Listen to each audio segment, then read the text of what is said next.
Coaches, today before we get started, I want to thank our sponsor, CoachPad. No matter if you draw scout cards by hand or use a program on your computer, the CoachPad will give you back time by never stuffing a binder again before heading out to practice. First 13.3-inch electronic device allowing coaches to clearly display scout cards outdoors in the sun has been a game changer for programs this past fall and those currently planned all across the country. This new technology allows coaches to coach and not the monotonous task of stuffing and dealing with binders on the practice field. Check out the CoachPad and CoachPad Mini on thecoachpad.com. Please make sure you check out our sponsors, our affiliates. And here is another episode of the Gap Down Backer podcast.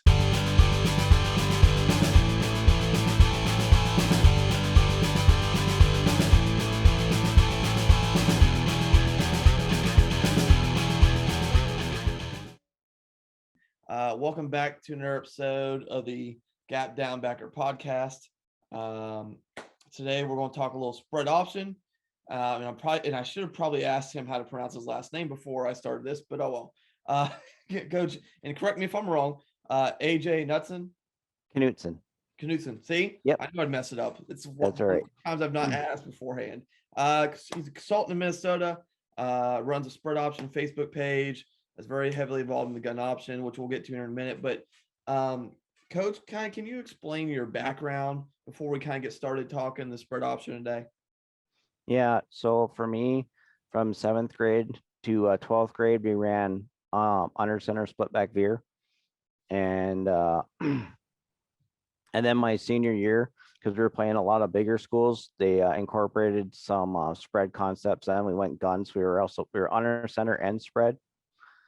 And then, and with those guys, my coaching staff, that was in 2002 when I graduated from high school. Then in 2006, I did semi-pro football with Mac, which is where I learned everything, all of his formations. So basically in high school, we learned like 2 formations. We had under center, which was just 2 tight ends and a wide receiver. And then we went to like a 5 wide receiver set. And those were our 2 formations.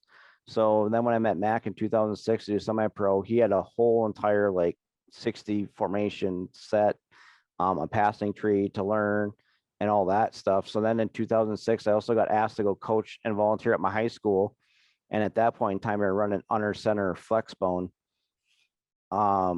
which Adam Thielen's from my high school. So like to tell coaches and people that, because even though we were running school, he was only like 5'10", 140 pounds in high school. So he grew into all of his stuff into college, but he's from a high school. So that's where I learned like midline. And then we just basically ran veer and toss, and then like jet sweep and quarterback sweep. We didn't run like the true under center flex bone like that I ended up learning later on. So I volunteered there for like, oh gosh, that was up until 2013. I was all volunteer at my high school. And then, so I did like 4 years of under center flex bone. And then we switched to gun, still ran like midline and veer. But then we also got into some of the power read, the C-gap power read. Got that from the Minnesota Gophers. So that's when I learned that. So then when Mac moved out to California in 2012, he did a season out there. And then 2013, I moved out there with him and his family. And that's when we put all 3 offenses together and made basically gun spread option football then. And in that first season, we ended up rushing for making the playoffs, having the first time the school's made the playoffs, first time they had a winning record. And we rushed for over 4,000 yards that first season with the offense. And then he went to Mountain House after that.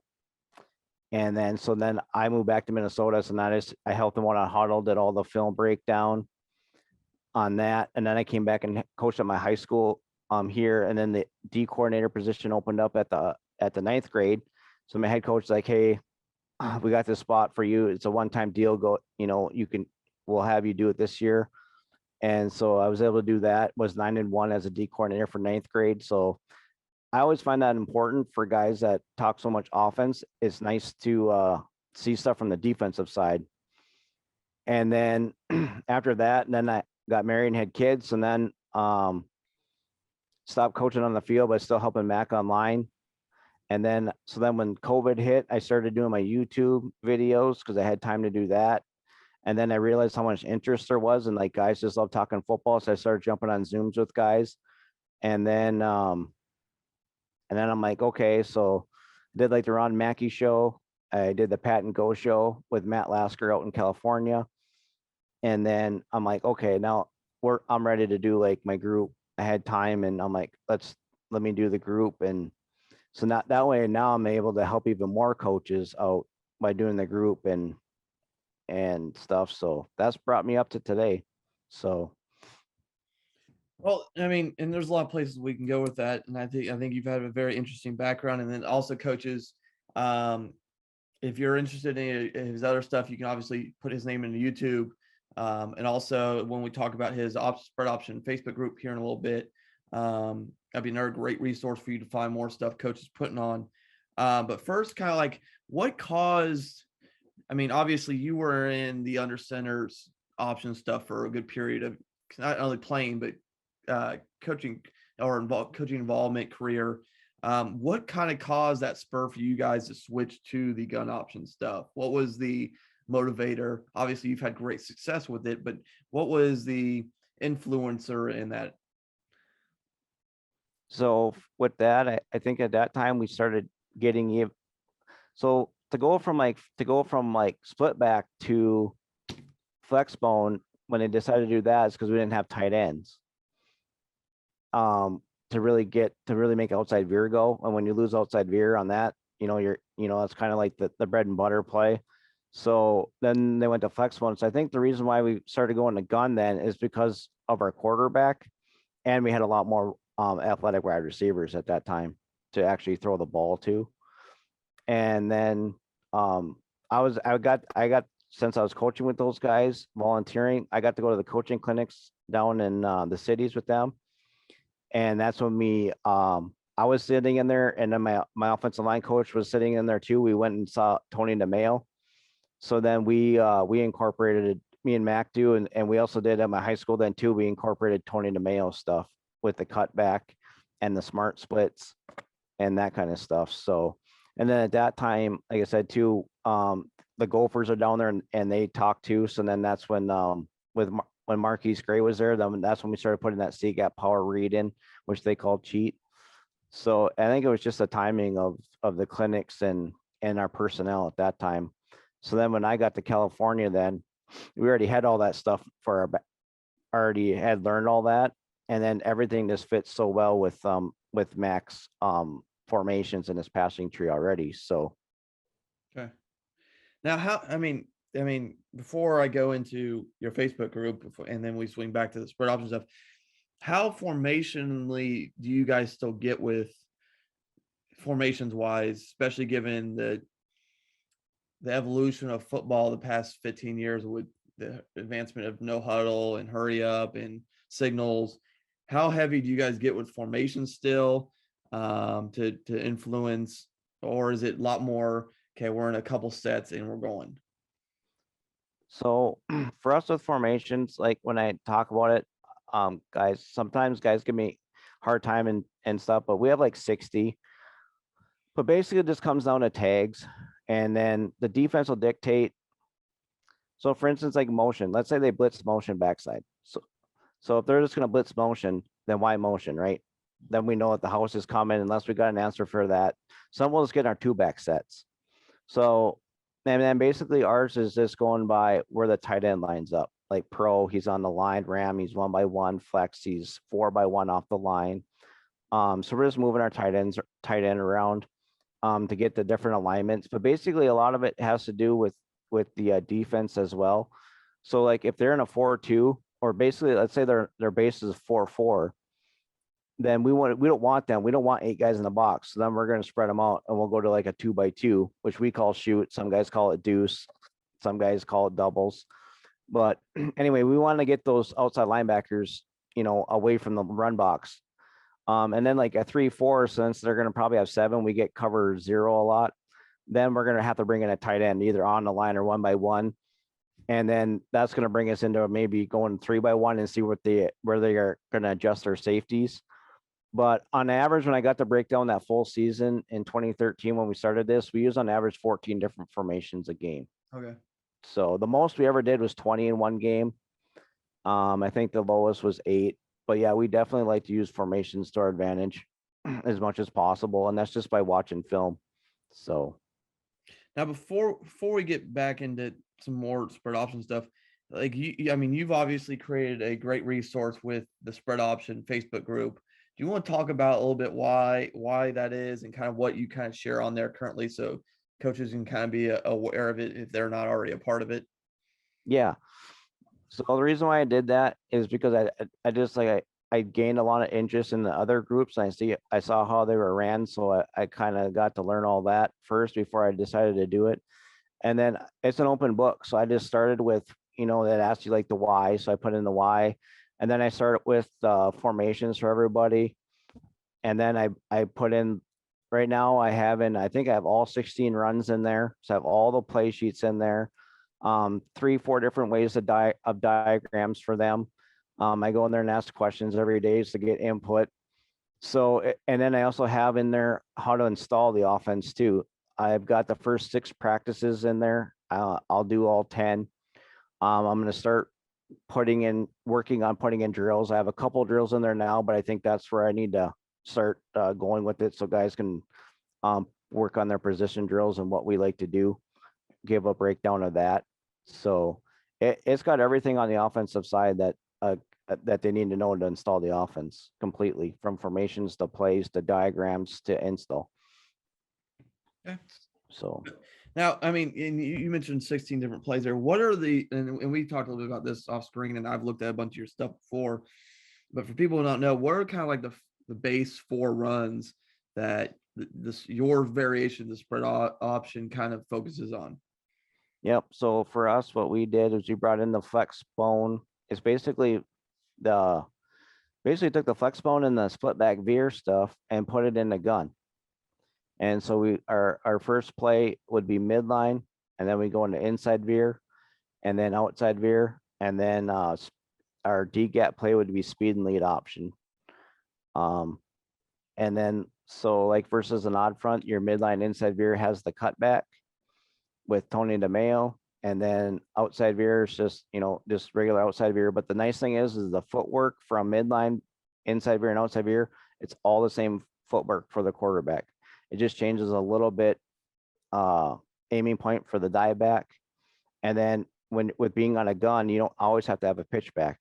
So that's kind of a tag if we want them to motion or not. So okay, how much do you add pitch backs to your stuff? I mean, obviously, as you said, you kind of don't need to add that pitch back. Obviously, that could be a 2-back set or add a motion to it to add that pitch back. But how often would you say that gets added to add a wrinkle to the offense? It's kind of a more of a year-to-year basis. I'd say this year we hardly at all. And depending on which one you run, if we're running inside veer, you have to have a pitch back. So that's just guaranteed. You have to have a pitch back on that. And then outside veer, is where you don't have to.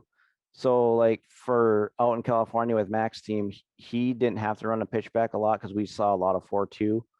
Now Coach Pavaro in Oregon, he sees a lot of odd fronts, and then so if you're seeing odd fronts, then inside veers your play, so you're gonna have to have a pitch back. So it really depends on the defense too. Even front gives you outside veer better, and odd front gives you inside veer better because you're going from a 2 technique to a 4 or 5 technique further away. Your dive key is so. Okay. Now with that, like I want to kind of move back to midline. Like, how is the gun option midline different than the under center midline? What obviously there's probably some changes. So what are those changes?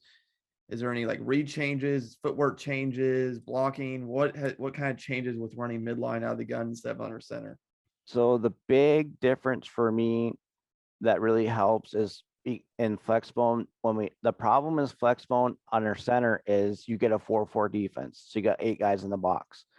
So your B back out there has to do that, get that wham block in on the inside. And then we were so small and generally, your smaller teams are going to be under center flex bone. So we'd also lead our other motion back in. So we'd lead 2 guys at a point of attack. So by going to gun, you don't have that guy inside the box. So you don't have to wham block that guy. Just by moving that alignment over, that backer's got to walk out with you. If he doesn't, you can just throw bubble all day. So, but so as far as the guard goes and the center and guard and the tackles, all that's the same. Nothing changes for the 5 guys. The only thing is you're eliminating the problems of that outside linebacker, and that's not allowing that outside linebacker and that DN the gap exchange and to be and do a blitz or wreak havoc there. They can't do that. So as far as like the path goes and all that, it's exactly the same, which is nice. And the guard's still dipping and ripping inside, getting up to that backer. And then it also helps slow down that read just a little bit too for you. Okay. Now you also mentioned earlier that you see a lot of cover zero. Why do you think that is the common reaction for teams to switch to? Is it to try to keep people in the box? I mean, what has kind of caused people to kind of keep in that cover zero look against an option-based team? I honestly can't answer that. I even asked that in my group to get this asked, like to see if some D coordinators would tell me. I don't know. I have not been able to figure that out, but we do. And even Coach Bavaro in his first year, he went from a spread zone team to going to the triple. He couldn't believe it. He's like, he said, like, I believe you, but he didn't know if he could believe me until he saw it. And then sure enough, I mean, right away, the first game, he saw nothing but man right away. And he was just in awe. He just couldn't believe it. So then that made him change his whole entire passing playbook because of that. Because now you got to go, instead of seeing cover 2 all the time, now you got to find man beater plays, So I don't know what it is. If it's maybe just to keep their secondary, because you always have that threat of us passing the ball on any given down. You just don't know when it's going to be. So. Okay. That's what I was kind of trying to figure out, is like, because I mean, obviously, if you look at, because I coach, well, I've coached against a bunch of option teams, and then I also coach short pistol veer and stuff for a year when I was at my alma mater. But the instinct of any DC I've ever been around, or even when we were in that short pistol, was, I mean, it's probably a lot of cover 2 or cover 3. Is kind of usually the natural reaction of a defense is keep zone, keep everything in front of you, focus on your option rules. And then obviously don't let anybody behind you play action. You mentioned there kind of how much, I mean, he had to overhaul his pass game. How much did that truly overhaul? Did it like from bare bones overhaul, or is it really just, okay, I'm going to take out a couple and move some stuff into here?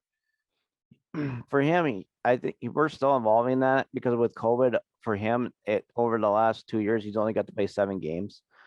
So I think this off season, now that he's going to have a full off season with his guys, he's going to just change a few concepts. Instead of maybe running like a curl route, they're going to run more slants to the inside, and stuff like that. Because, normally curls, you're in, cover 3. Well, now that corner, now now that's probably not going to work so great. So, just switching up some of the route concepts a little bit. It doesn't have to be much of an overhaul. And for for back and stuff, it's only 20% of our offense. So, I mean, we're not calling a lot of pass plays. So Okay. some games, we've had a couple games where we didn't call any pass plays. And it's all out of gun, which is why I think, and I don't know, maybe it's because we changed so much that they just want their secondary, if they're in man, they can always just line up wherever we're lined up. Yeah. Too, I don't know. To me, I'm with you. I would, if I saw an option team, I would just go, I'd either keep my cover 2 shell or my cover 3, and just keep everything in front and use those other guys that they'll keep the edge. But Yeah. I don't know. Now, I mean, you obviously do. I mean, we talked off air about your consulting work and kind of you helping a variety of staffs around the country. When you're looking to game plan for this offense, what is kind of your focal point? What are you looking for? Where do you start? What does game planning look like for this offense? So I tell coaches, like that one guy, he's like, we're going to see basically what defense you see, if you're going to see a 4-2 or a 3-4, because he'll be like, I want to run midline. And they did run midline. They had their first 300-yard rushing game. But he's like, then he's like, cheat didn't work so well. And he's like, just because my guards just couldn't pull. And I'm like, yeah, that's true. That's one thing nice about the offense is if you don't have pulling linemen, you can still run all those option plays. You don't have to worry about pulling a single lineman. So that's one thing, basing it on your offensive lineman, which I always look at everything from an offensive lineman's point of view, being an offensive line coach for 8 years. So I'm always trying to help out my linemen. And then, so yeah, it's just your box. What do you think you're going to see? Are you going to get a 3-4 or a 4-2? I mean, that's really what it comes down to. And then right away, bam, I can tell you if they're going to change techniques, what play works best. Like I say, you kind of look at it as the ingredients. You look at all your play sheets and you see which ones you like against, like what you like against a 3-4, and then what you're going to like against a 4-2. And then a 3-3, when you see a 3-3 stack, which everybody likes, it's always seems like it's the hardest to run against. There really is only 2 plays for us to run against that. There is no midline. It's just inside and outside veer basically on that. So it kind of handcuffs you on what you can run. But I mean, really, if you can run inside veer against that and outside veer, that's all you really need. Yeah. So Okay, no, I get it. Like that's always there's like now you mentioned there 3-4-4-2. How often over the course of this have you guys just gotten something that's just out there? I mean, obviously when you're like, I think gun it helps prevent some of that just out of nature. But I mean, I've coached wing T or been involved in their offenses, and you'll have teams come out and just like 7-1 diamonds or just something goofy, yeah. as kind of an answer to try to throw you off or to mess with your blocking rules. How often do y'all still get that since you switched to the gun option stuff? Really, for us, it just took us a while to recognize was the cover 1 and cover 0 stuff. Because like what you see on film is you see all them in zone all the time, or I'd always have to look and see, are the flat players looking in? Are the corners looking in? Who's the safety reading? That's what really kind of changed it for us. Pretty much defensive line, they're going to line up in their base. Defensive linemen, they never changed, but their secondary definitely changed a lot. So that's really the big adjustment. But once we figured that out, then that's kind of when the offense took off. So that took us a while at the beginning. Now we just know. So now it's like, now we almost have to adjust if we don't see man. So And then my next part is, and I'm curious, I'm always curious about this, both from under center option guys and gun option guys, is how do you efficiently practice the gun option? Because I think, every coach has their philosophy on how practice works. What have you guys have found that have been the best way to especially implement and practice your option stuff? What does that procedure kind of look like? So we call it rear drill. Something that I've been doing my whole entire life since 7th grade. And basically for gun, then what we do is you put the guy in like in a 2 technique, you put your extra running back in a 2 or a 3 technique. And we basically tell him you got 3 things you can do. You can go take dive, you can stand there, because some defensive linemen are like, hey, I'm not blocked. What do I do? They'll stand there, or come down and take quarterback, come down the line. And so we rep that basically twice a practice for almost 30 minutes a day. And so then you're just going to rotate through. And then depending on if you're going to face an even front or an odd front, if you're facing an odd front, you have a coach stand where the nose guard would be. And then he just points what direction, left or right. So he's going to work on his sliding and gliding. And that's how we get him to work on his footwork, going play side or backside. Even fronts, he's just going right up that center's butt. So you can add a center in there. So then when you go to inside veer, then you're going to add you're going to take your extra running back or your extra quarterback now, and you're going to add a pitch key there. So then again, you're going to tell him he's got 3 things he can do. Go go take the quarterback, stand there, or go run after the pitch guy. And then outside veer, same thing. Then you're just going to move them over now to a 4 or 5 technique, or move them into a 1 or 3. They're still going to do the same thing. Still going to work on the dive key. Still going to work on the pitch. Cheats the same thing. Uno, now you're going to read the nose guard. So again, we're just and then you're going to work on your timing of your set hut when he's motioning across to get that read and work that mesh. So it's veer drill, and it's basically like 30 minutes every day. And that's in the off season too, because you don't need bags, or you don't need to be full pads for that. Anybody can just stand there and make those reads. And so then depending on how many guys you got, you're going to work on your snap, bring a center over, snap to your quarterback. That's going to work on your mesh. That's going to work on your reads. And that's going to work on your timing of any kind of motion stuff that you do and your pitch relationship. Okay. Now, I mean, I want to swing back around to one thing that you mentioned earlier before we hit your consulting, before we go.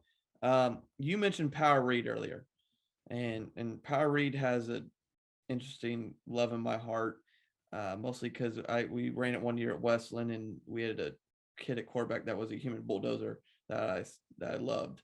I mean, obviously it's not in your base 4 right now. But how useful has that been for you over the course of your y'all's tenure? And then kind of why is it not one of the base 4? Obviously you have your old school veers that were the true part of the flexible offense. Yep. But why has that not become one of your prevalent plays, and kind of how useful has it been for you over the years? Well, for one, like midline and inside veer and outside veer, they're already kind of expensive because you got to spend a lot of time working on that mesh. And then again, too, now you're asking a guard to pull. So you're gonna have to work on that and make sure you can find a guard that can pull and get that lead block. And then you're also gonna have to, now as a coach, you're gonna have to worry about, well, is he gonna be in a 2 or a 3? And now I gotta teach these guys to double team, and you're not blocking that play side backer. Now you're blocking the backside backer coming across, because you got to lead that guy for the pulling guard. So that, you're going to have to spend more time on that to get that. And it's a D gap, and it is a good D gap play, but it's a little bit slower. We did run that quite a bit this year because Mac wanted to try it and thought that he could get outside, but the mesh was just too slow. It takes a lot of timing stuff. You really got to get that sweep coming full speed. I think the reads were 100% right, but it's just, and then they were not wanting to go to backside backer. And it takes a lot of practice reps just to get that one play down. So it's a nice wrinkle, especially in like the third, fourth quarter, because they're not used to seeing that play. And so for a couple years there, I mean, it would go for 20 to 60 yards every time he called it late in the third and fourth quarter, because guys, their heads are already spinning from the first part of the game. And then when we start hitting with that on the outside, they had no answer for it. So Okay. it's kind of a year-to-year thing. Again, like I said, you got to decide, are you going to teach your guards to pull, and how are you going to teach them to pull? Because they are the ones that really make that play, to me, to be honest. Yeah. So I mean, that's so the offensive line you have year to year kind of dictates some of your auxiliary schemes. Let's just phrase it that way. And that stuff you wouldn't normally run. Whereas, I mean, obviously you have your base 4, but it's like, if we have certain linemen, we can now run X, Y, or Z. Exactly. And like for me, like that first year when I was offensive line coach, we weren't able to run quick trap, even though I had them all summer long. Like we weren't able to run quick trap till like 4 weeks into the season, because they just needed that extra time. And plus I kept having to rotate guards in all the time. Just guys I needed that I could count on, that, hey, if we call quick trap, we're going to get a down kick, and you got to be able to make that kick block. And if we're going to call counter. So again, it's just more time and having to teach those kids those proper steps. And if we're going to run it, we got to, it's got to get us our 4 yards, because that's our goal. If it's not going to get us our 4 yards, then, it's not going to be a good play for us. Okay. So 4 yards is like the standard bearer for any run play you do. Correct. That's our goal, is 4 yards on, because 3 yards is not going to get you first down.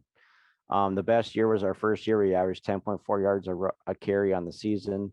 I think the worst we've ever done in the last 8 years is 4.7. So usually we're usually right around 7 to 8 yards a carry for on the year. So Okay.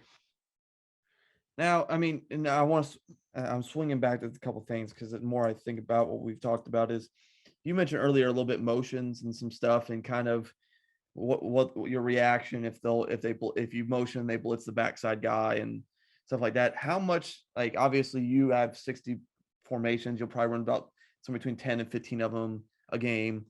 How much do you now also add in motions or shifts with that as well, to help cause identification issues for especially like outside linebackers and inside linebackers? yeah, so for us for motions, we're looking at first we're going to look and see what that backer does, what that flat player does. If he's going to just shift over, or if he's going to try to run all the way across with that motion, or if he's just going to sit there and cover grass, which that's what we love. That's what we're looking to see. Then the next thing we're going to do is we're going to look at the third level and see if those safeties, are they going to just sit there and not run, and or are they going to roll their coverage? So if they start to roll their coverage, well then, now it's going to set up our play action. Now it's going to set up our counter. Um, and then, like I said, and then they can blitz motion. So if they're in a blitz motion, depending on our linemen, if they can handle that blitz pickup, because we worked on that in practice, or if we don't think that that's going to be good, that's going to mess up our timing, then that's going to change our formation. Then now we're going to run inside and outside veer and midline out of two back stuff.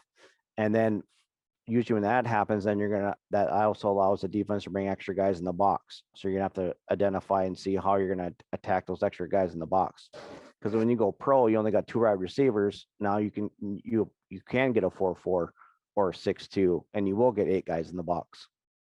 So Now, again, I mean, how much now would you? I'm gonna rephrase it this way, because what I've kind of deduced as we've gone on this, would you say this is a very if then offense, kind of like the wing T, is kind of where you guys have turned this into, like, if we're getting this, we're going to run this. If this is the reaction to this, we're going to do this. Because I mean, I'm not going to say, I mean, to me, I think every offense has that to a point, but I think some have it more narrowed down. Because, like, if you're in the wing T, if you're getting this front, you're running this. If he's making the tackle, you're going to run that now. Would you say that's kind of where you guys have turned this gun option into? yes. So I teach the 1-2-3 system, which for some coaches absolutely love. So like for instance, midline, we're going to read 1, kick out 2. So, and then I tell them, so of 1, so basically if that first offender, you get up to the line, and that first offender, if he's in the A gap, so he's either in 1 technique or 2-eye, well, we can't run midline or inside veer in the A gap. So then we automatically have to audible to outside veer, and which is fine because that's great. Running outside veer to 1 or 2-eye, I mean, that's just an easy down block. Tackle can down block. Now we got the guard and tackle down block and making a wall, and we're just veering off of that. So midline and inside veer, the if and thens are the same. And then so let's say that second defender now, if he's in a 4-eye, so if he's in a 4-eye, it's tough. Our tackle can't release inside against a 4-eye. So now we're going to audible to a lead or speed option, depending on if we have motion called or not. If we have motion called, we just go with the lead option. The motion's going to come behind just like normal. And then if it's and then speed option, we're just going to down block that guy. Depending on where our tight end is, he's going to go wall off the inside linebacker, and then we'll pitch off the outside linebacker. So yeah, I do teach that. And then like the thing for inside veer would be you're going to read 1, pitch 2. Outside veer, you block 1, read 2, pitch 3, which is a corner safety. So, and then I always try to teach this. Usually the player that's the best at this, that really helps the quarterback, is our centers, because they're up on the line. They can see right where those guys are. And I've had centers turn to my quarterback and say, be like, hey, we need audible to this or audible to that. And they usually are the ones that make the line calls, and they'll make a poison call and tell our guys who not to block. I don't matter. It doesn't matter if the defense knows what plays they got. It's always double or triple options. So they got to be very disciplined. So Now, last question I got for you, and I want to kind of give you a chance to talk about it, is because you do a lot of consulting work. Obviously, I mean, your work schedule kind of limits what you can do day to day, but you're very involved with other coaches throughout the country during the season and helping them game plan and look at film. And even in the off season, like I said, we've already mentioned your Facebook group, which has a plentiful amount of resources, both from you and other coaches from around the country that gets posted there all the time. Um, I mean, you want to talk a little about what you're doing consulting, and how coaches, if they're interested, might want to get a hold of you. Yeah. So so for me, it's best just to come in the group. You can either leave me a message in the group or on Messenger. That's where a lot of coaches get a hold of me. I just, like I said, I just had this one this last week, out in Michigan. Be like, hey, I saw you on the Ron Mackey show. Interested in your offense. We ran the shotgun, but I think yours would fit ours a little bit better. And I've been talking to him ever since. I have a huddle film to send out to coaches too. I've done that. But yeah, just reach out to me on Messenger, and I'm happy to look at your film. I'm happy to send you film. I'm happy to send you clips. I'm happy to send you diagram sheets. I've got plenty of those. So if you are interested in this, and like with Coach Pavaro, he did a full install. So I'd set up on Zooms with him till 2, 3 in the morning. I literally went through his whole entire huddle on his huddle playbook and walk through all the diagrams with him. And yeah, I mean, that probably 30 hours we did of Zoom time, setting all that up. So I have no problem with that. I helped another coach. I put it out there, and he's just like, my offense, the run game just isn't very good. Can you take a look? Sent me his film. He was coaching youth down in Georgia, and I'm just like, how close are your splits? And then a lot of teams, like, they don't believe, like our normal splits are 3 feet. And he's like, man, for youth coaches, they just don't, they're just like, that just seems like so big. I'm like, it just automatically opens up run lane. Your guard, if he just gets off the ball and leans into that kid, you automatically have a chance to run. So again, splits are a thing, but it's just simple things like that. I can look at and just help coaches out if they want it as perspective. And the nice thing too, I tell guys, is it's non-biased. Like, I don't know your players, so I don't show no favoritism. All I can go by and judge your players on is what I see on the film. So that's all that I know about these players. So I don't show no favoritism, no bias. All I can do is look at his footwork and be like, hey, he's doing this right, or he's doing this wrong, or he's leaning too much. He's got his head down. His stance is bad. You know, they just simple things like that that's something that maybe you don't see or you're just not used to seeing. So, Okay. but yeah, I'll help out with anything I can. Just simple stuff. Like I said, I'm no pass expert though. I always tell coaches that, like, what do you guys do for pass pro? We don't really do a pass pro. We do like 2 steps, fire off the ball and get into somebody, and the ball should be gone, because we don't have the time to spend on that. So our pass pro is not that great. And I'll be very honest, I tell coaches, they'll ask me about like pistol. I'm like, I'm not an expert on pistol. We don't run pistol enough. So I I don't like make up stuff to be like, oh, this will work or that'll work. No, I'll tell you if I don't know. So I'm very honest about that. I'll only give you advice on stuff that I actually know and have done in my last 15 years. So Coaches, that's another episode of the Gap Down Backer podcast. Please, obviously check out our sponsors and affiliates. All that stuff's below. Make sure if you're interested, reach out to Coach, whether it be for consulting, more information, his Facebook group.